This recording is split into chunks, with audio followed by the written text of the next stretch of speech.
Police will clear the Causeway Bay site at the start of next week, while the demonstration at Ledgeco could be gone by Monday. Ronnie Samtani with that story. Roads finally reopened in Admiralty. Today, trucks delivered goods smoothly and parents got their children to school without problems. And the taxi stand and minibus stops returned to their original positions at the transport interchange. After police cleared the protest site, some demonstrators moved to the Legislative Council complex. About 30 to 40 people remain at the public demonstration area. This morning, cleaners came to take away rubbish, but were stopped by the occupiers. Some protesters said they agreed to clear out tomorrow. Legislative Council President Zhang Yok-sing said more than 30 legislators are in favor of applying for an injunction order to clear the protesters. He said the Ledgeco Commission will meet on Monday to discuss the issue and could take action to remove protesters on the same day. The Secretariat has repeatedly requested them to leave the area. If any attempt to evacuate the area is met with a strong opposition, obstruction, then we may have to ask the police for help. But Civic Party lawmaker Ronnie Tong doesn't think the police should be involved. Demonstration area, as the name suggests, is for people to come and demonstrate. We hope that through negotiation, we can persuade the occupiers at the demonstration area to allow us to perform certain basic needs.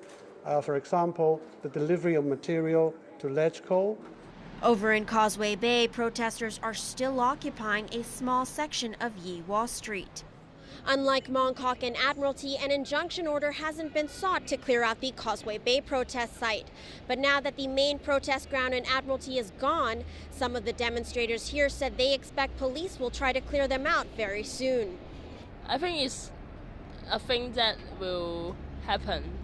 It's just a matter of time. We always expect the police will come once they, I guess, even though Admiralty has gone, the movement has never ended. Ronnie Samtani, TVB News. Meanwhile, the police arrested 249 people at the Admiralty protest site yesterday on suspicion of unlawful assembly and obstructing officers from executing their duties.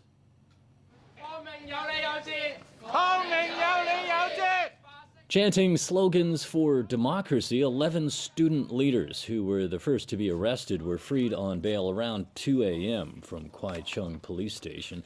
They have to report to the police again early next month. Current and former pan-democratic lawmakers, as well as Alex Chow from the Federation of Students, Next Media Chairman Jimmy Lai, and singer Denise Ho refused to post bail and were released unconditionally. However, police reserve the right to prosecute them later. Top government officials and pro-establishment groups are welcoming yesterday's clearance operation. Financial Secretary John Tsang says the economy will benefit as things return to normal. More on that from Stephanie Choi. John Tsang welcomed the operation in Admiralty yesterday. It sends a positive message to the economy, the Financial Secretary said, referring to how the clearance will benefit SMEs and shop owners. He added that he believes many people in Hong Kong are happy about the resumption of traffic and getting their lives back on track. Secretary for Home Affairs Zhang Tak-sing said it's now time to mend fences. I hope that in the days ahead, people with difference in political opinions will stay united and display a sense of cohesion in the society. And what is most important is to move forward towards our common goal of universal suffrage for our chief executive in 2017. Meanwhile, pro-establishment lawmakers praised the police for their professionalism and hard work. A group went to the police headquarters in Wan Chai to present a card signed by 41 legislators. Representatives from the Kowloon Federation of Associations also showed their gratitude to police. And more than 200 New Territories district councillors rallied to show their support for the police clearance action. They drove from Hung Yee Cook building in Sha Tin to Central, traveling along previously occupied roads. Stephanie Choi, TVB News. People claiming to be shoppers were out in Mongkok tonight, a day after the Occupy clear-out. What's becoming a familiar scene happened at around 10 o'clock when about 100 people gathered on Sayong Choi Street. Police warned the shoppers that they might be breaking the law, but they argued that since they didn't know each other, their shopping cannot be considered an illegal gathering.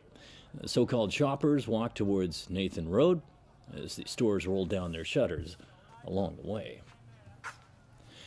Jailed Nobel Peace Laureate Liu Xiaobo says he's relatively healthy. In a message sent by Liu to a mainland dissident who's living overseas, he said he wants the world to pay more attention to other Chinese activists. It's believed the message was smuggled out of prison. Liu is serving an 11-year jail term on the mainland for subversion. Overseas now, the head of the CIA is defending his agency from explosive accusations in a U.S. Senate investigation report. The report calls the CIA's Enhanced Interrogation Techniques, or EITs, an extraordinary departure from American practices and values.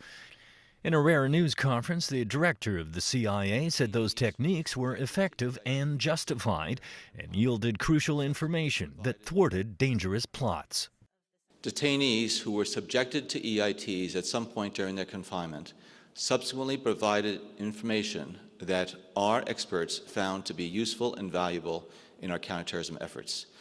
And the cause and effect relationship between the application of those EITs and the ultimate provision of the information is unknown and unknowable. But Brennan, who was a senior CIA official when the interrogation program was put in place, concedes it was uncertain whether the same intelligence could have been obtained without its harsh techniques. There were no easy answers. And whatever your views are on EITs, our nation, and in particular this agency, did a lot of things right during this difficult time to keep this country strong and secure. The White House, meanwhile, is supporting Brennan. The President wakes up every morning pleased to know that John Brennan and the men and women of the CIA are at work, using their skills and expertise to protect the American people. The report also says those who designed the program had no practical interrogation experience or specialized knowledge of Al-Qaeda. I don't feel particularly like I was thrown under the bus. I do think that my credentials have been misrepresented. Pakistan's Foreign Office says U.S. counterterrorism programs must be transparent in order to respect international human rights and humanitarian laws. A major storm has hit California and the Pacific Northwest with pounding rains and hurricane-force winds. Here's Sonia Artero. U.S. West Coast residents are taking a beating from a monster storm that weather experts say is the worst in a decade. Mother Nature kicked up chaos in and around the San Francisco Bay Area. That's where hurricane-force winds knocked out power to more than 200,000 residents. Conditions were so ugly, more than 200 flights were canceled at San Francisco International Airport. The freeways were an absolute mess. Gusting winds had motorists swerving on the roads. San Francisco's famed cable car system was replaced by shuttle buses. Flooding and power outages shut down the local subway station. Many drivers ditched their cars to avoid being swallowed up by flash floods. For safety's sake, countless schools and businesses were closed. This neighborhood turned into a river overnight. Woke up about 6:45 this morning and looked out the window and seen this river coming through. Relentless rains created flooding in major intersections. Some kids trapped by floods resorted to drastic measures to get home. I was hungry, so I went to Subway, And while we were there getting something to eat, it got really deep that we couldn't cross. So we had to get in a shopping cart and get across. In southern Oregon, a homeless man camping with his son was killed when a tree toppled onto their tent. The soggy conditions have authorities warning folks to watch out for mudslides. As much as 1 meter of snow is predicted to fall in the Sierra Nevada mountain range. But meteorologists say many months' worth of rainfall is still needed to pull California out of its drought-ridden predicament. Sonia Artero, TVB News. Back locally, the Allegco Finance Committee has approved the government's funding requests to expand the Taquiling and Tunmun landfills. I declare the motion passed. After months of filibustering by lawmakers who want to see better policies for reducing waste at source put into place first, the Taquiling landfill's funding was finally passed this afternoon with 34 votes for and 19 against. Earlier tonight, funding for the Tunmun landfill was also passed. Last week, the Chungkwon-O landfill funding request was passed. What remains now is funding for the Shek Kwu Chau incinerator. The Indonesian domestic helper at the center of an alleged abuse case continued to give evidence against her former employer at the district court today. Owen Fong reports. On the fifth day of the trial, defense counsel Graham Harris continued to put forward the case that the defendant Law Wan-tung did not abuse Ariana. In her testimony, Ariana alleged that Law stripped and sprayed her with cold water before putting her in front of a fan. Harris said the incident was deliberately distorted by Ariana. The defendant was in fact helping the former Indonesian domestic worker to shower, he argued, as she became too weak to do so herself after falling and hitting her head. Harris also asserted that just before Ariana left for Indonesia, the defendant gave her 100,000 rupiah, about 62 Hong Kong dollars, on top of her wages as lucky money. But the former domestic worker said the defendant told her the money was for transportation and maintained that she never received any of her wages. CCTV footage of Ariana and the defendant walking together shortly before she left Hong Kong was presented to the courts today. The defense counsel said it shows Ariana walking normally. In response, Ariana said she was instructed by the defendant not to walk like an ill person. Towards the end of today's proceedings, Harris brought up discrepancies between Ariana's testimony in court and the witness statements she gave earlier.